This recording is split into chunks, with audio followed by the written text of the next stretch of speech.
जब हाँ बाबू बेटा दोनों आगा जब वो श्रेष्ठ संतान पैदा हो उस बच्चे का भी कुछ कर्म बनता है। पंडित जी बहुत पुरानी बात है, शायद खान पर खोर आसपास की छानी तो कुछ भी नहीं है सुनने में, लेकिन शायद बहुत कम गाया हुआ ये वचन है कि एक बच्चे को किस किस की सेवा करनी चाहिए और उसमें कैसे कैसे उदाहरण दिए हैं, कैसे एक वचन में पंडित जी ने लिखा है, बहुत कम सुना हुआ वचन मिला शायद।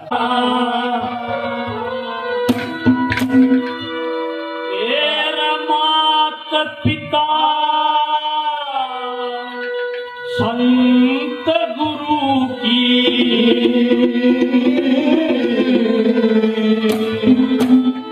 सेवा करनी चाहिए।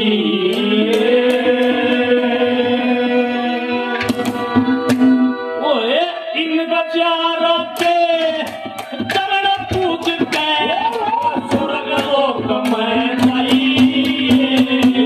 ये मात पिता संत गुरु की सेवा करनी चाहिए।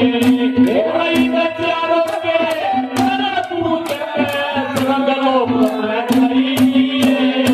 ये मात पिता संत गुरु की सेवा करनी चाहिए। इन चारों के चरण पूज के स्वर्ग लोक में जाइए। मात पिता और संत गुरु इनकी सेवा करनी चाहिए। इन चारों के चरण पूज फिर स्वर्ग लोक में जाइए। देखना जैसी टेक जो टेक में बोला उसे वचन में मिलेगा चारों कलिया में। हमारे सनातन धर्म के अनुसार भारतवंश में 5 पितृ भक्त हुए हैं। सबसे पहले भगवान गणेश, नंबर 2 पर आते राजा नचिकेता, फिर राजा भीष्म जिन्होंने अपने पिता के कहने से प्रतिज्ञा कर ली मैं आज ब्रह्मचारी रहूंगा, भगवान रामचंद्र, और 5वें नंबर पे है श्रवण कुमार। लेकिन जहां भी मातृ पितृ भगत का जिक्र चलेगा तो सबसे पहले नंबर श्रवण कुमार का आएगा। ये बताते हैं जो श्रवण की घरवाली थी विद्या देवी, वो श्रवण के माता पिता को भोजन नहीं देती थी, वो अलग से खाना बनाती थी।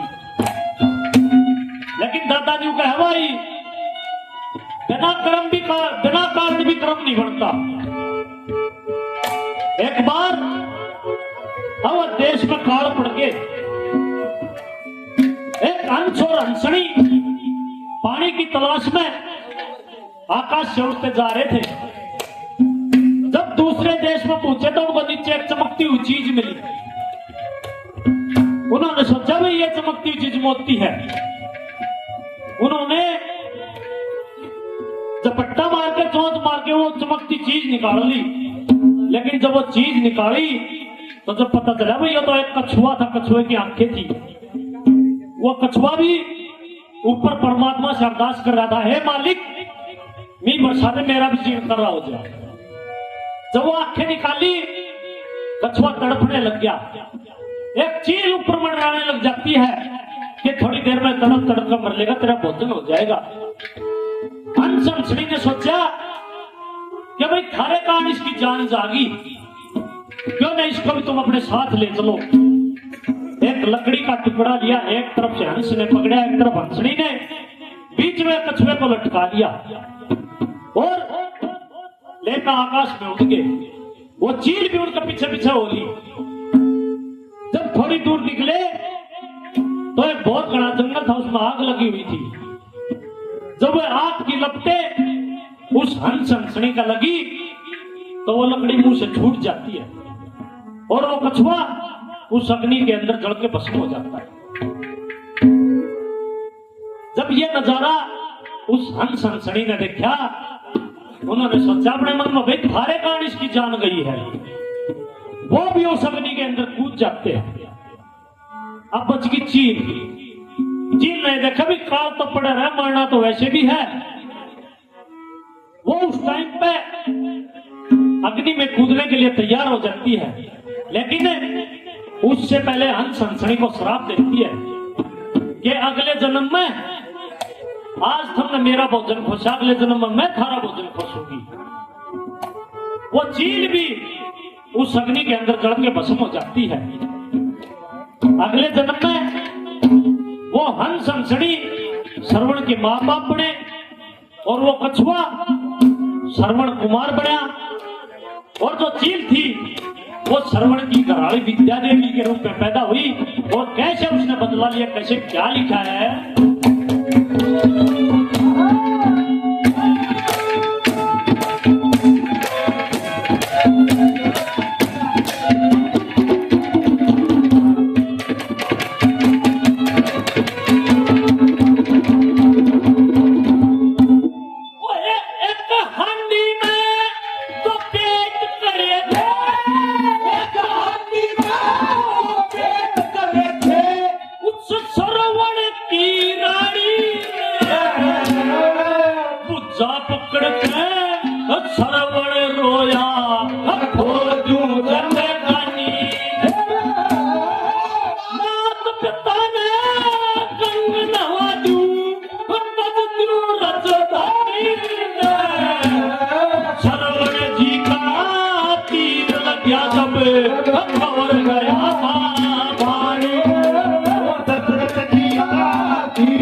शिष्य की कैसी भावना होनी चाहिए उसका उदाहरण दिया है। बताते हैं कि वो एकलव्य भील जाति में पैदा हुआ, गुरु द्रोणाचार्य के पास वो शिक्षा लेने गया, लेकिन उन्होंने नीची जाति का समझ के इनकार कर दिया। लेकिन ऐसी भावना थी मन में, अपने गुरु के प्रति ऐसी आस्था थी, माटी का गुरु बना लिया, उसी की पूजा करने लग गया। उसका उसको क्या फल मिला, कैसे क्या लिखा है।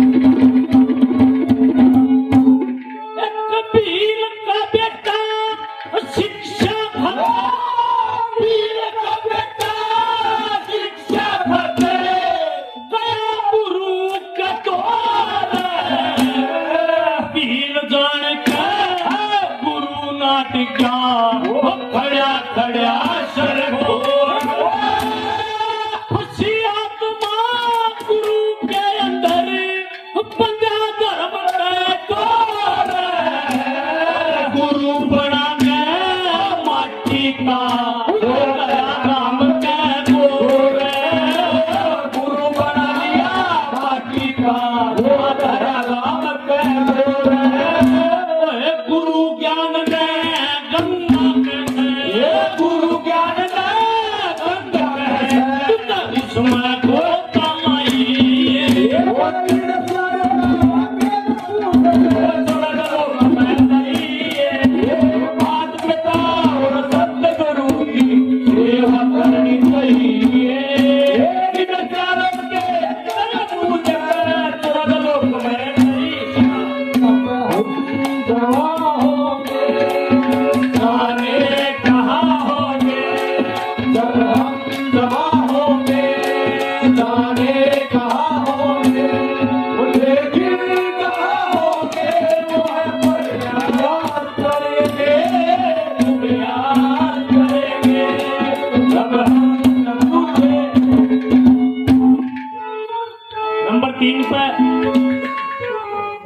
उदाहरण दिया, भगवान शंकर के गले में जो नाग है उसका नाम है वासुकी नाग। वासुकी नाग के मन में इतना घमंड हो गया कि भाई तेरी तो भगवान से दोस्ती है, तू कुछ भी कर सकता है। एक दिन रात को 12 बजे शंकर भगवान के गले से निकल के मतंग ऋषि के आश्रम में पहुंच गया। मतंग ऋषि से जाके बोला कि मेरे को दूध चाहिए। ऋषि ने कहा भी रात के 12 बज चुके हैं, इतनी रात को मैं दूध कहां से लाऊं। ये बताते हैं जब इतनी बात ऋषि की सुनी तो वासुकी नाग के मन में क्रोध आ गया और वो मतंग ऋषि की गौ को डस लेता है। मतंग ऋषि ने उसको श्राप दे दिया। कैसे उसकी क्या हालत हुई, क्या लिखा है?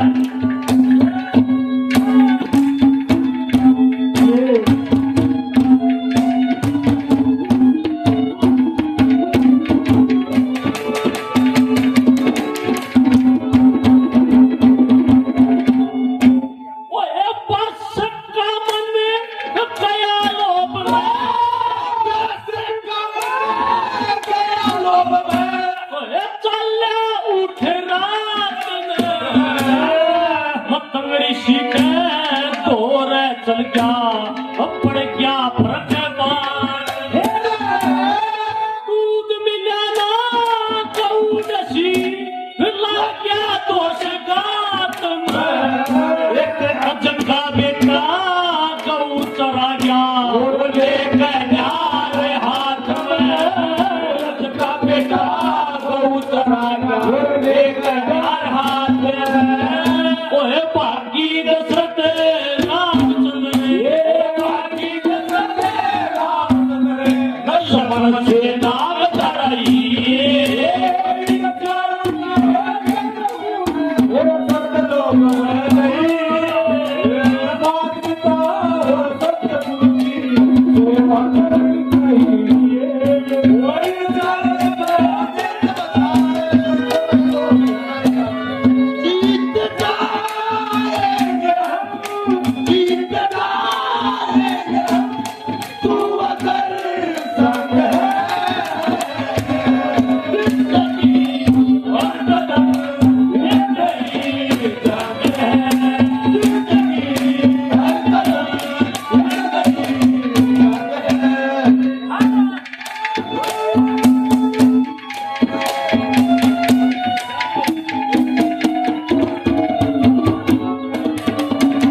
भगवान की